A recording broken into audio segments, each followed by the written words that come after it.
Bonjour à tous, je suis Christelle, sorcière multicasquette et créatrice du podcast Ma vie de sorcière.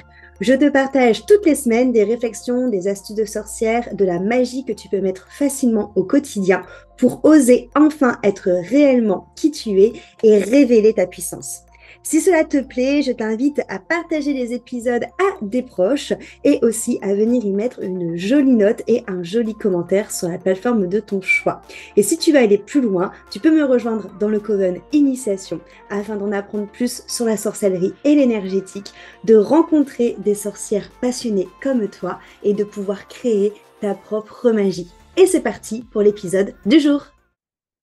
Bonjour à tous, bienvenue dans ce nouvel épisode de podcast. Je suis Christelle de ma vie de sorcière et je suis ravie de te retrouver aujourd'hui autour de mon micro enchanté pour parler d'un sujet qui m'a été demandé par Sandra. Donc, c'est régulièrement que je vous propose de me donner des idées de thèmes que vous avez envie que j'aborde dans les podcasts via Instagram ou en répondant à mes mails. Donc, si justement, toi, il y a un sujet que tu te dis, j'aimerais trop que Christelle l'aborde dans un épisode de podcast Ma vie de sorcière, ben, n'hésite pas à me le dire, ce sera avec plaisir.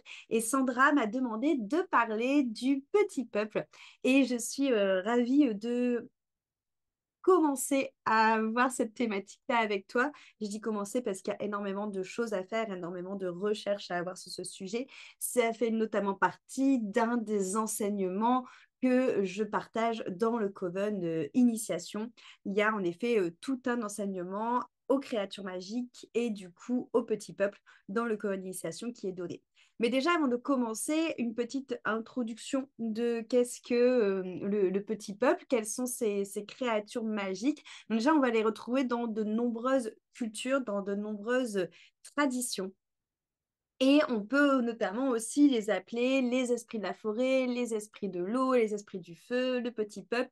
Moi, personnellement, c'est vrai que je travaille énormément avec toute cette vision autour de la magie élémentaire. Donc, je vais beaucoup te parler en effet du petit peuple bah, qui va être plutôt associé par exemple à la forêt, du petit peuple qui va plutôt être associé par exemple à l'eau. Enfin voilà, ça va être vraiment relié à tout ça.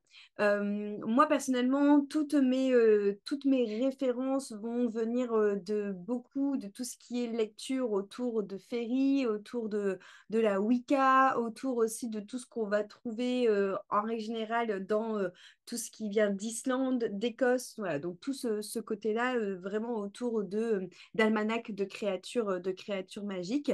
Euh, alors, au niveau du petit peuple, du coup, on va avoir tout ce qui va être ondines, lutins, les nains, les gnomes, les sylvestres, les fées, les elfes, les sirènes, les ogres, les géants. Voilà, il y a moult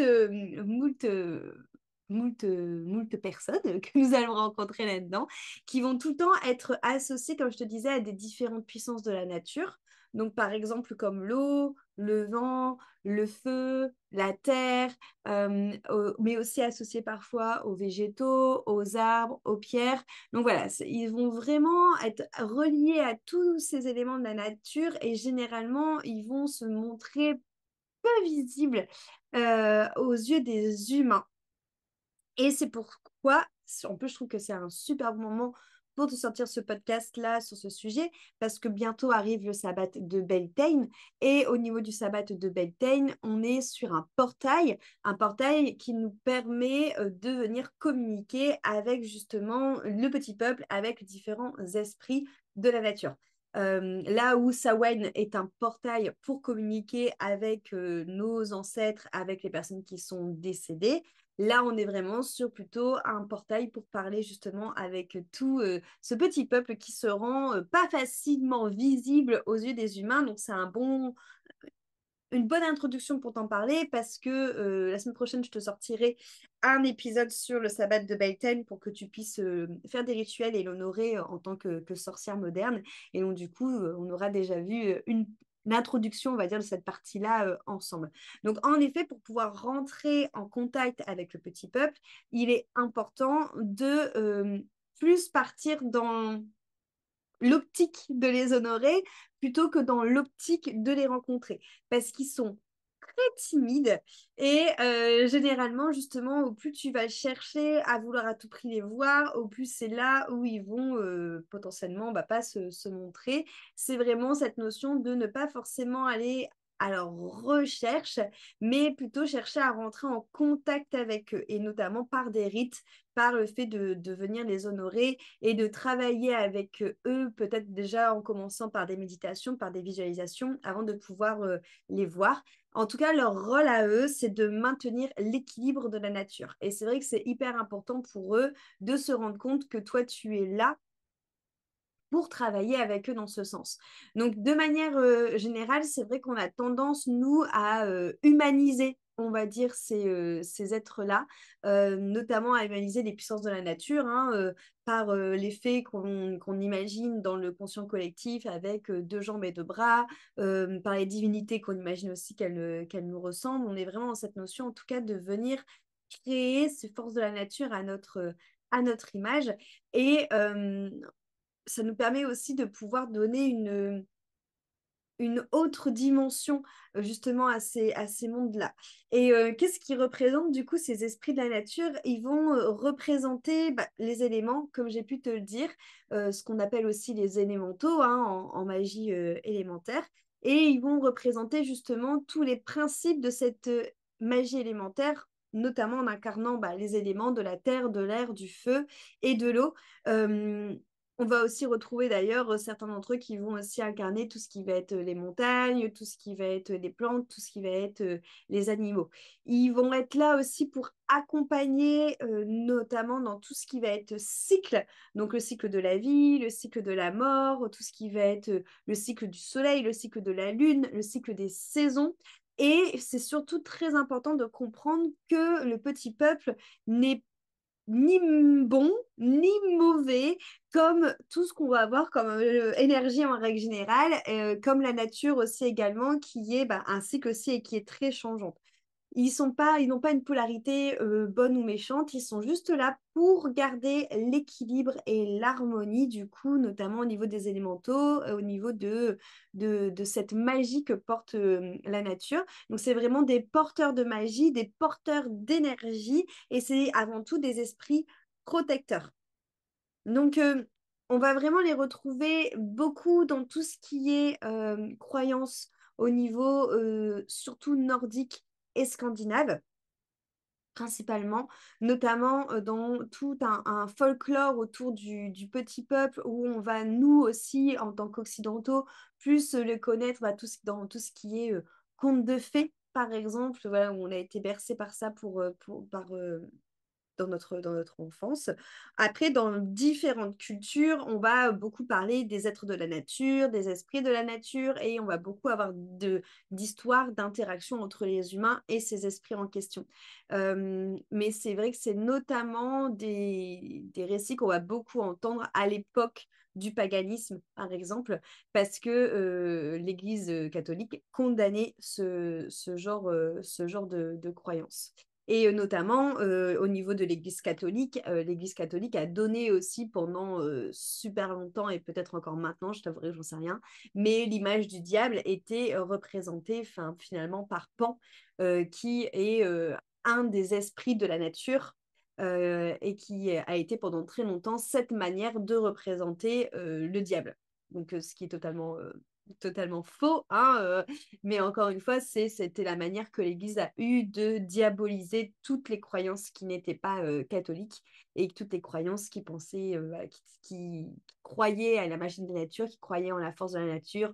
Voilà, l'histoire des sorcières, tout ça, je t'en ai déjà parlé, mais ça va relier. Ok, donc le fait d'avoir mis l'image de Pan sur la figure du diable. Donc, au niveau des esprits de la nature, on va essayer à chaque fois de rentrer en connexion avec eux, pardon, pour venir créer un lien. Et généralement, ça va se faire principalement lorsque justement tu te trouves dehors. Donc, ça va être lors d'une balade en forêt, lors d'une balade en montagne, lors d'une balade dans un parc, lors d'une balade sur la plage. Ça va vraiment être cette notion de venir chercher à les honorer, à rentrer en contact avec eux, mais pour leur montrer ton respect quelque part, pour leur montrer que tu as conscience de qu'ils sont là, pour leur montrer que tu as conscience qu'on a tous notre place dans un grand tout. Encore une fois, pas dans cette démarche d'arriver avec tes grands sabots et de leur dire salut, je veux venir parler avec toi, mais plus dans cette notion de je veux rentrer en contact avec toi parce que j'ai conscience qu'on fait partie d'un tout et j'ai envie de pouvoir t'honorer. Donc, peut-être que ça va être juste en faisant une balade en conscience dans la nature, juste en prenant le temps, quand tu fais cette balade en conscience dans la nature, d'observer toutes les choses justement qui sont autour de toi, que tu vois grandir grâce au soleil, toutes les choses qui vont t'émerveiller. Voilà, de vraiment prendre le temps, quelque part, finalement, de voir la magie partout autour de toi dans la nature. Ça peut être aussi en prenant le temps d'exprimer une intention lorsque tu es en train de faire de la balade, te dire, OK, aujourd'hui je fais cette balade et je mets mon intention. Donc une intention, c'est un sankalpa en yoga, c'est une graine, un vœu, un souhait, un mot, quelque chose qui te tient à cœur, qui te fait vibrer. Peut-être que ça va être voilà, en posant cette intention-là. Peut-être que ça va être en leur disant une poésie, par exemple. Peut-être que ça va être en chantant, en faisant ta balade, en leur offrant un chant. Peut-être que ça va être en déposant une offrande qui va être matériel ou non.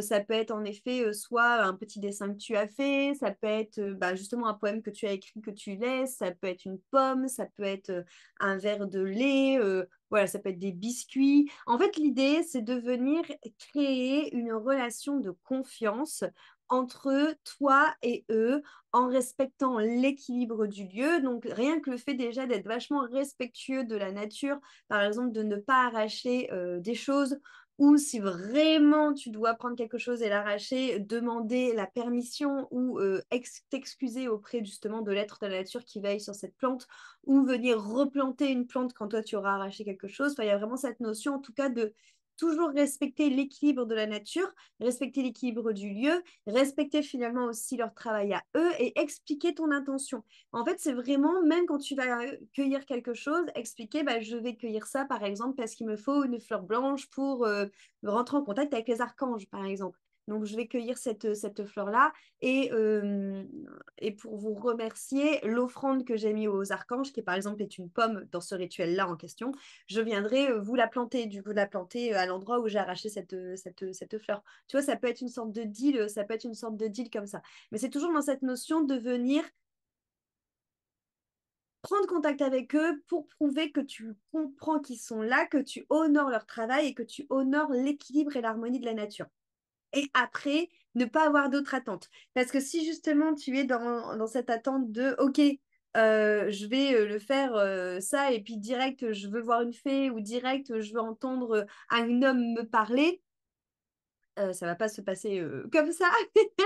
Déjà parce que bah, du coup, tu n'es pas dans une notion d'ouverture, mais tu es dans une notion justement d'attente de résultats. Et donc, bah, forcément, avec les attentes, tu te bloques aussi des portes, hein. Il y a plein de fois où je dis, bah, peut-être qu'en fait, peut-être que la fée, elle aura, elle, envie de te faire déposer une petite plume à tes pieds, tu vois, comme signe comme quoi ils t'ont bien vu et qu'ils ont entendu ton truc, mais que toi, tu veux à tout prix en voir une avec tes yeux et que du coup, tu verras pas la plume, par exemple. Tu vois, donc c'est cette notion aussi au-delà de ne pas avoir d'attente, c'est qu'en fait, chaque, euh, chaque expérience va être unique, chaque relation va être unique, chaque lieu selon où tu te connectes va être unique, chaque esprit, chaque petit peuple avec qui tu vas te connecter va être unique. Et des fois, il va peut-être rien se passer parce qu'il ne doit rien se passer. Des fois, il va peut-être se passer des choses, mais que tu seras tellement accroché à tes attentes que tu les verras pas. Peut-être aussi que des fois, il peut pas se passer quelque chose parce que tu es trop dans le mental et que du coup, tu as des croyances limitantes et que du coup, tu te fais pas confiance. Peut-être que tu as ressenti qu'il y avait eu une réponse de leur part, mais bah, du coup, tu ne l'as pas entendu. Peut-être que voilà, il peut se passer plein de choses. C'est comme à chaque fois qu'on fait l'énergétique en règle générale, c'est vraiment cette notion en tout cas de venir faire le vide, de rentrer dans un état méditatif, de venir faire ton petite offrande, de chanter, pourquoi pas, d'être dans une méditation même en mouvement, tu vois, tu peux partir pour une danse pour eux. C'est toujours une question d'intention dans cette notion de, ok, je vais me connecter à eux et après, Peut-être que je vais ressentir des choses, peut-être que je vais pas ressentir des choses, mais en tout cas, je vais faire en sorte de me faire confiance aussi en mes ressentis, confiance aussi en mes intuitions. Peut-être qu'il va falloir que je prenne un chemin que j'ai pas l'habitude de prendre. Peut-être que ça va être ça, hein, que tu vas te promener dans ton bois, dans la balade d'habitude et que tu te diras, OK, je veux connecter avec les faits et que intuitivement, tu vas avoir envie de passer par un chemin que tu n'as pas l'habitude de passer d'habitude. Donc, écoute-toi. Parce qu'il y a vraiment cette notion, bah, comme à chaque fois qu'on travaille avec l'invisible, hein, de venir être dans ce côté très intuitif et prendre conscience que on ne parle pas à des êtres humains, donc c'est pas forcément, tu vas pas forcément les voir, tu vas pas forcément entendre, ça va peut-être être des choses qui vont être beaucoup plus subtiles, ça va peut-être être en effet une conversation qui va être plus subtile, basée sur des sons, des images, des ressentis, mais dans tous les cas, c'est sortir du coup du jugement. Voilà et de vraiment y aller dans cette notion de je viens avant tout pour créer un lien avec cette harmonie de la nature. Donc, je vais te parler de plusieurs, on va dire, énergies, plusieurs esprits que tu peux retrouver. Notamment, alors là, c'est une partie, je vais vraiment t'en parler qu'une partie parce qu'après, bah, comme je te l'ai dit, ça fait part de tout un cours qu'on trouve dans le Coven Initiation. D'ailleurs, le Coven Initiation réouvre ses portes en juin donc, bon, là, on a carrément encore le temps de pouvoir justement discuter ensemble, de pouvoir voir si c'est vraiment quelque chose qui répondrait à tes besoins, de voir vraiment si le Coven bah, te conviendrait, de pouvoir répondre à tes questions. Donc, voilà, si tu sens que le Coven t'appelle, je te mettrai le lien pour aller voir les infos sur le Coven dans le texte qui suit ce podcast. Inscris-toi à la liste d'attente, ça te permettra d'avoir en avant-première les dates d'inscription. Prends un appel avec moi, prends un rendez-vous avec moi pour qu'on puisse échanger et voir vraiment si ça peut te convenir, que je puisse aussi répondre à tes questions. Passe le test des maisons pour savoir dans quelle maison tu es. Enfin voilà. Et en tout cas, je serais ravie de t'accueillir en juin pour cette nouvelle ouverture des portes du Coven. Donc, dans les esprits de la forêt, on va retrouver notamment les licornes qui sont très connues.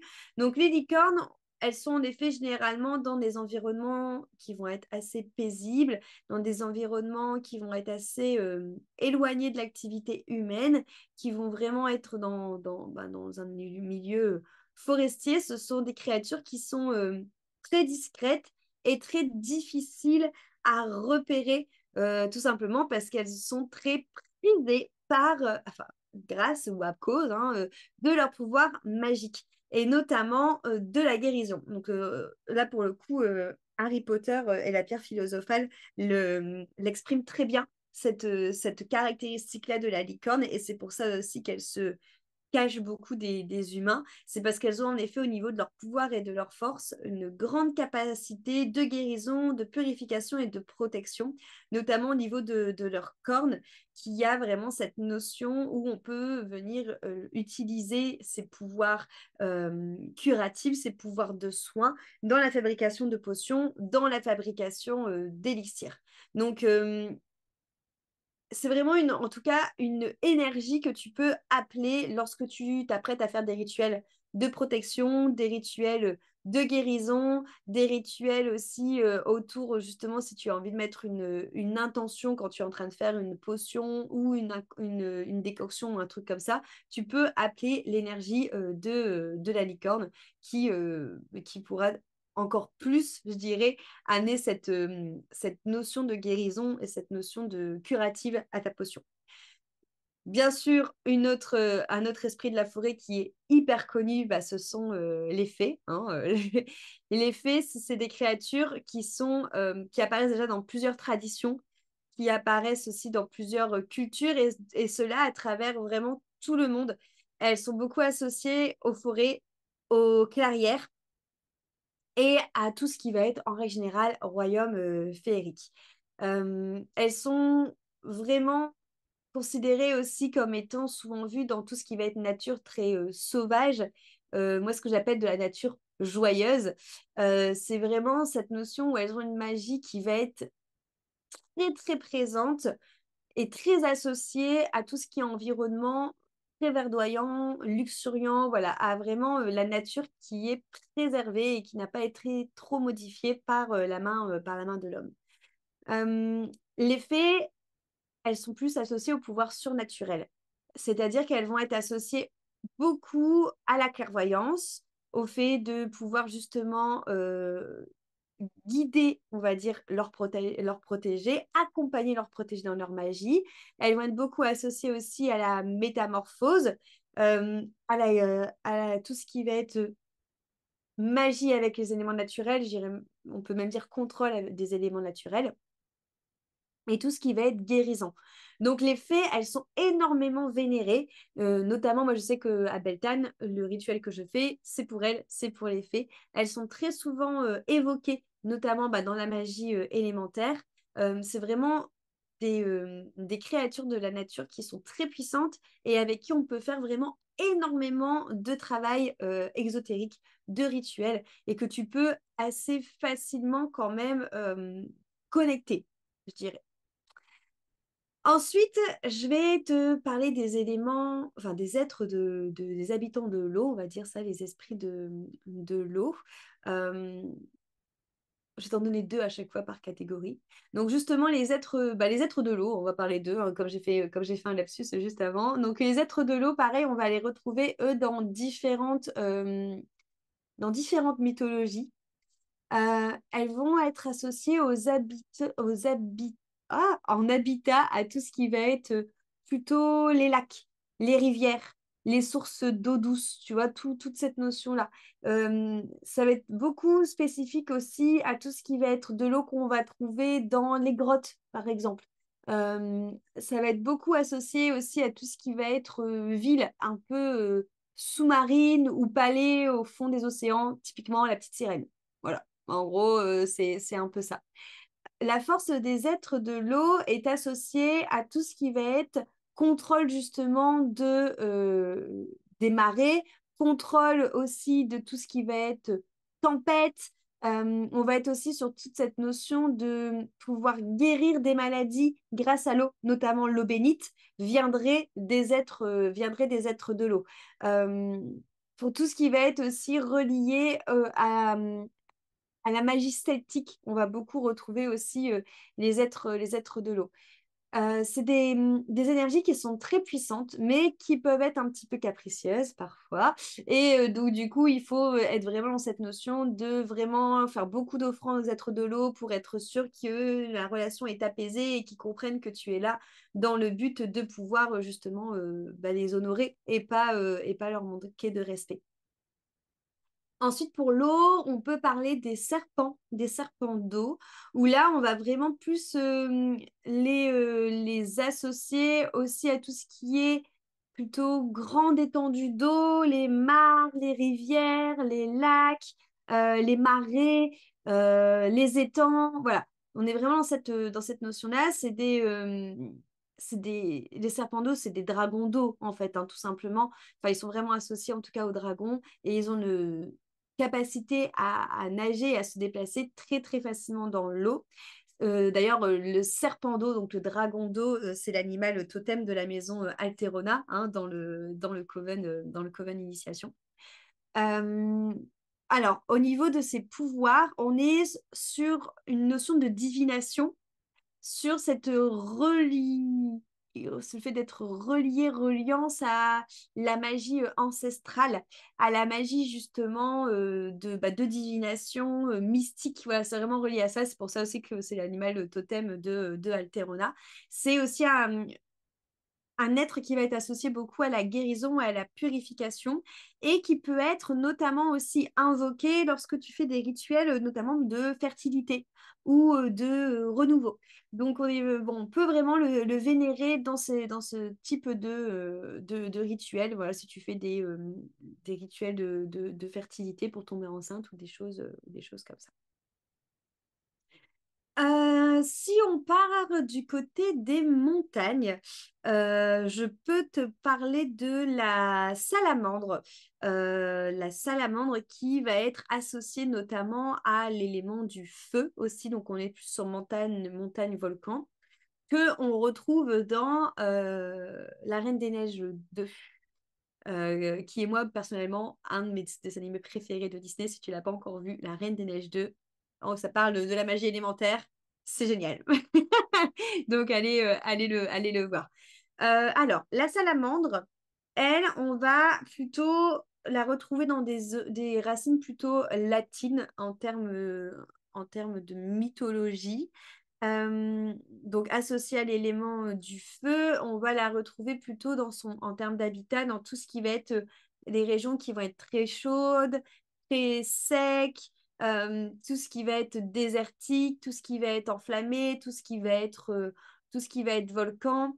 Elle peut même en effet dormir dans des flammes ou dans des endroits qui vont être très brûlants. Euh, vu qu'elle dort dans les flammes et dans des endroits très brûlants, elle a, en termes de pouvoir, déjà la capacité de résister aux très fortes chaleurs, la capacité de résister au feu. Elle a vraiment cette notion associée avec le feu à tout ce qui est passion et tout ce qui est transformation et tout ce qui est purification. Donc, qui est relié à l'élément du feu, hein. C'est vraiment cette notion-là. Du coup, en termes de magie, ben, ça va être justement, tu peux te connecter à ces énergies et travailler avec elles pour tout ce qui va être travail de transformation, travail de purification, travail autour, je dirais, un peu du shadow work, justement. Tu vois, toute cette notion-là où tu vas venir chercher à, à venir te connecter à toi, à venir te connecter à la passion qui t'anime, à venir te transformer sur des choses que tu as envie de transformer, à venir guérir des choses que tu as envie de guérir. Voilà, c'est vraiment une énergie, la salamandre, que tu peux venir connecter pour tout ce qui va être shadow work et travail sur toi, et qui a vraiment cette notion d'augmenter. Ouais, d'augmenter très fort tous les rituels de reconnexion à soi et tout ce qui va être les rites et tout ce qui va être les incantations autour de ça pour vraiment se connaître. La deuxième que je peux te parler, on peut parler du griffon pour les montagnes, qui est assez connu, hein, parce que ça vient aussi des mythologies grecques, le griffon. Le griffon, on va surtout du coup le retrouver dans tout ce qui est montagneux, tout ce qui est rocheux en termes d'énergie. Donc là, c'est surtout son habitat à lui, hein, parce que c'est un esprit de la montagne. Et il est souvent inaccessible aux humains parce que notamment il se perche, il va dans des endroits que nous, on peut avoir vraiment du mal à aller avec nos petites tapates. Le griffon, c'est une créature magique qui est majestueuse, qui est puissante. C'est vraiment cette grande aile avec ce corps un peu de lion et cette tête d'oiseau. On est vraiment sur un symbole de courage, un symbole de force, un symbole aussi de protection. Et notamment, tu peux te connecter à ces énergies pour fabriquer tout ce qui va être amulette de protection ou tout ce qui va être aussi cercle de protection, tout ce qui va être rituel de protection durant ta pratique. C'est vraiment ces énergies très nobles, le griffon. Ensuite, si on parle des habitants du ciel, bah forcément, on va avoir les dragons, hein. Ça me paraît évident que je te parle, que je te parle d'eux. Les dragons, on va les retrouver vraiment dans j'ai envie de dire, dans moult mythologies, hein. Pareil, on les retrouve dans tout à travers le monde, dans différentes variations de cultures. Ils vont à chaque fois changer peut-être d'apparence, ils vont peut-être avoir à chaque fois des comportements, des pouvoirs différents, mais on les retrouve aussi bien dans des cultures que dans des fictions, que dans des jeux, que dans des récits fantasy. Enfin voilà, ils sont vraiment omniprésents, les dragons. Et eux, on est vraiment dans cette notion du feu, mais de l'air. Et ils vont aussi bien être associés à des dragons de feu que des dragons d'eau, comme un peu le serpent d'eau que je t'ai parlé tout à l'heure, que de la glace, que de la foudre. Voilà, ils sont vraiment très puissants. Et c'est vraiment généralement associé aussi à tout ce qui est gardien de trésors au niveau du dragon. Il y a beaucoup cette notion et on le voit beaucoup que ce soit Le Seigneur des Anneaux ou Harry Potter, ces dragons qui sont beaucoup reliés au trésor, à la richesse, donc aussi à l'abondance quelque part. Donc les dragons, pour moi, tu peux travailler avec eux pour énormément de choses. Que ce soit en effet autour de cette notion de trésor, d'abondance, mais aussi autour justement de protection, de guérison. Enfin, les dragons, pour moi, c'est ceux que tu peux utiliser pour faire toute la magie que tu veux. C'est toi qui choisis. Voilà, tu peux les utiliser, tu peux travailler avec eux pour énormément de choses. On peut parler ensuite des lutins. On peut parler des lutins pour l'élément de l'air et plus les lutins de Cornouailles, notamment qui sont aussi présents dans Harry Potter. Harry Potter est pas mal hein, parce qu'il reprend énormément de mythologie, de créatures magiques qui sont pas forcément associées qu'à l'univers Harry Potter. C'est-à-dire que la plupart des créatures d'Harry Potter, on va les retrouver dans tout ce qui va être autre mythologie. Notamment le lutin de Cornouailles fait partie de la mythologie anglaise en règle générale et pas, c'est pas que associé à l'univers Harry Potter. Du coup, en effet, lui, ça va surtout être. Donc, il est associé à l'élément de l'air, mais on va surtout le retrouver dans les campagnes en règle générale, hein. Donc, c'est ce petit lutin bleu que tu vois dans Harry Potter. Dans tout ce qui est, ouais, voilà, milieu un petit peu rustique.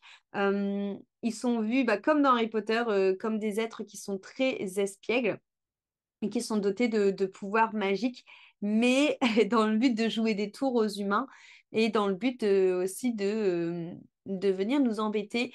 J'avais une de mes formatrices, quand je perdais des choses, qui me disait que c'était un lutin de Cornouailles qui me les avait piquées. Et c'est vrai que généralement, quand elle me disait ça, bon, au début, sur le coup, j'y croyais pas trop, tu vois. Donc je me disais, ouais, non, mais. Et puis à terme, à force, parce qu'il y avait vraiment un moment où il y avait vraiment énormément de choses que je perdais. Et tu sais, c'était genre des pierres. Enfin, c'est pas des objets que je baladais partout avec moi et que je les posais n'importe où. Bon, ouais, c'est un moment, les pierres, c'était ça. Mais là, c'était pas vrai. C'était pas du tout ça. C'était genre des pierres que j'avais dans mon bureau et qui disparaissaient du jour au lendemain et qui revenaient parfois. Et en fait, j'avais fait un petit rituel où je me suis dit, ok, vas-y, on va partir du principe que c'est un lutin de Cornouailles qui me pique mes pierres parce qu'il les trouve belles et qui a envie de m'embêter. Donc, en fait, je faisais un petit échange avec lui. Je créais sur mon hôtel un endroit, un petit hôtel pour lui, où en fait, je mettais un autre objet que je le vendais comme étant carrément mieux que la pierre. Tu vois que c'était un truc de fou pour qu'en fait, on échange. Et ça a marché, mais plein de fois. Donc là, tu vois, il y a mon esprit, parce que ça, pour le coup, même si... Alors moi, tout ce côté-là, c'est quelque chose qui me comment je veux dire, qui me fascine, tu vois. Le petit peuple, tous les esprits de la nature, ça me fascine de fou. Je travaille beaucoup avec eux dans des rituels. Maintenant, tu vois, quand je te raconte cette histoire-là, pourtant je l'ai vécue, mais quand je te raconte cette histoire-là, et je peux pas m'empêcher qu'il y a un côté de mon mental qui me dit, non, mais c'est totalement perché, ma fille, hein. Mais je ne sais pas comment t'expliquer qu'en tout cas, j'ai retrouvé toutes mes affaires à cette époque-là quand je faisais ces rituels avec le lutin de Cornouailles. Donc, peu m'importe, j'ai envie de dire, ça a fonctionné, donc c'est très bien. Mais en tout cas, voilà, il peut t'arriver parfois des petites mésaventures, des petites choses espiègles, ou c'est des blagues des lutins, hein. Donc là, c'est vraiment cette notion de venir, c'est un peu des deals qu'il faut faire avec eux. Ils sont de nature farceuse, hein. Donc c'est de jouer avec eux, en fait, quelque part, mais de toujours les traiter quand même avec respect et prudence parce qu'ils sont aussi un peu capricieux, hein. Et que du coup, ils peuvent aussi, ça peut aussi se retourner contre toi. Euh, voilà, après, il y a des, comment je vais dire, des créatures de petits peuples ou des créatures magiques qu'on peut pas forcément rentrer dans des cases, comme par exemple les trolls. Où les trolls, pareil, on va les trouver beaucoup plus dans tout ce qui va être germanique au niveau de la culture et beaucoup dans tout ce qui est fantastique hein, aussi. Eux, en termes d'habitation, en fait, on va les retrouver un peu partout. C'est pour ça ils sont durs à rentrer dans une cage, c'est-à-dire que des trolls, ils vont être dans les environnements qui vont être sauvages et isolés. Donc ça peut être aussi bien des montagnes sauvages et isolées que des forêts, que des grottes, que des marécages. Enfin, voilà, tout ce qui est sûr, c'est qu'ils sont éloignés de la civilisation humaine, mais on peut les retrouver un peu de partout. Donc c'est pour ça on les classe pas dans une catégorie. Euh, bah voilà, les trolls, pareil, en termes de physique, ils sont très grands, ils sont très robustes, ils sont très puissants, ils sont capables de soulever des rochers, ils sont voilà, vraiment dans cette notion d'être un peu invincible au niveau de la magie que tu peux faire avec eux en te connectant à eux. On est vraiment sur tout ce qui est très primitif, très brutaux. Euh, ouais, alors que tu en as quand même d'autres qui vont être quand même plus associés à tout ce qui est sort et enchantement, mais c'est dur pour le coup d'interagir avec des trolls, même en termes de magie, parce que tu sais jamais trop leur intention. Voilà, par exemple. Mais voilà, après, je pourrais, bon, là, je vais stopper ce podcast là aujourd'hui, mais on va retrouver, pour donner une idée, tout plein d'autres créatures, hein. Il y a les géants, il y a les gnomes. Après, on peut partir aussi plus dans la mythologie avec, par exemple, les sphinx. Tout ce qui va être aussi autour des métamorphes, notamment, je pense, aux loups-garous, tout ce qui va être aussi, pourquoi pas, autour des animaux comme le phénix. Après, on va pas, le basilic aussi fait partie des créatures magiques. Tout ce qui va être aussi les gobelins. Enfin, voilà. Après, là, c'est vrai que je t'ai parlé des créatures, on va dire qu'ils étaient plus bénéfique, même s'il le troll pas trop. Mais en effet, après, tu vas avoir tout ce qui va être des créatures qui vont être un peu moins sympathiques, où il faut plus se méfier en magie. Mais après, tu vois, la mandragore, par exemple, fait aussi partie des créatures magiques avec lesquelles on peut travailler en magie au niveau des plantes. Voilà, il y a énormément de choses à faire avec ces énergies-là, énormément d'énergie à connecter pour amplifier les rituels, pour amplifier ta magie, énormément aussi d'énergie à rentrer en contact, comme par exemple l'effet qui sont faciles à rentrer en contact, les léprochaunes, tout ce qui va être aussi, si il y a les botrux qu'on va, je sais pas si je le prononce bien, mais qui sont les gardiens des arbres, qu'on va notamment retrouver dans les créatures fantastiques de J.K. Rowling, alors que c'est vraiment pareil, un univers, une culture, une créature magique qu'on va retrouver dans énormément de cultures et énormément aussi de pays et de régions, et pas qui n'est pas associé qu'aux créatures magiques, qui sont justement donc c'est ces petites brindilles d'arbres. Attends, je regarde, ce sera pour ceux qui sont sur YouTube, mais moi j'en ai un ici par exemple. Bon, c'est une représentation, mais c'est ça. Et du coup, ils sont associés aux forêts, ils sont associés aux bois enchantés. Et en fait, leur but, c'est de venir protéger les arbres et les arbustes. Même s'ils sont petits par la taille, ils ont vraiment cette notion de se fondre très facilement dans la nature. Et du coup, ils ne se voient pas pour les yeux des non-initiés. Mais voilà, ils ont vraiment un très grand attachement aux arbres. Moi, je dirais que je leur parle beaucoup justement quand je travaille dehors, quand je dois justement prendre des choses pour des rituels, des choses comme ça. Je vais beaucoup leur parler. Ils sont très agiles, ils sont très rapides, ils se déplacent beaucoup entre les arbres et les branches. Donc, eux, ils vont vraiment être associés à la magie élémentaire, à la magie des plantes, à la magie de la nature. Ils sont vraiment considérés pour la bonne santé d'un écosystème forestier. Donc, tu vois, il y a par exemple eux aussi avec qui on peut énormément travailler. Enfin, il y a énormément de choses à faire avec les créatures magiques et avec les esprits de la nature. Encore une fois, si tu fais partie du Coven, tu peux retrouver du coup ce chapitre-là dans le Coven Initiation. Si tu ne fais pas encore partie du Coven, je t'invite à nous rejoindre en juin pour suivre tous les enseignements et notamment du coup ce chapitre-là. Pour si vous voulez des références en termes de livres, pareil, j'en parle dans le Coven Initiation, mais en gros, bon, moi j'ai beaucoup étudié tout cet univers-là parce que ça me passionne et j'ai beaucoup de dictionnaire de symboles et des signes, dictionnaire des symboles des mythes et des légendes, dictionnaire des esprits de la forêt. J'ai aussi le livre des esprits de la maison. J'ai aussi tout ce qui va être les grands livres de créatures, les grands livres des créatures fantastiques, les grands livres des créatures magiques, leur vie et leur habitat. Enfin voilà, c'est énormément de recherches. J'ai aussi le dictionnaire des animaux mythologiques, je crois. Enfin, voilà, il y a plein de choses à faire en tout cas. J'espère en tout cas que cet épisode t'aura plu, que ça t'aura donné envie de rentrer en contact avec eux, de les honorer. On en parlera un petit peu plus la semaine prochaine dans Beltane pour pouvoir justement les honorer et leur faire un petit rituel pour ce sabbat. Si tu as la moindre question, tu peux me retrouver comme d'habitude sur Instagram ou par mail. Et je te dis à très vite pour un prochain épisode. Merci beaucoup d'être arrivé au bout de cet épisode. S'il t'a plu, tu peux le partager à des personnes pour qui tu penses qu'il sera utile. Tu peux aussi venir mettre une jolie note et un joli commentaire sur la plateforme d'écoute que tu utilises. Tu peux également me retrouver sur mon site internet mavidesorcière.fr ou alors sur Instagram où je suis particulièrement active sur Christelle Célis, ma vie de sorcière. Merci beaucoup pour ton écoute et à la semaine prochaine pour un nouvel épisode.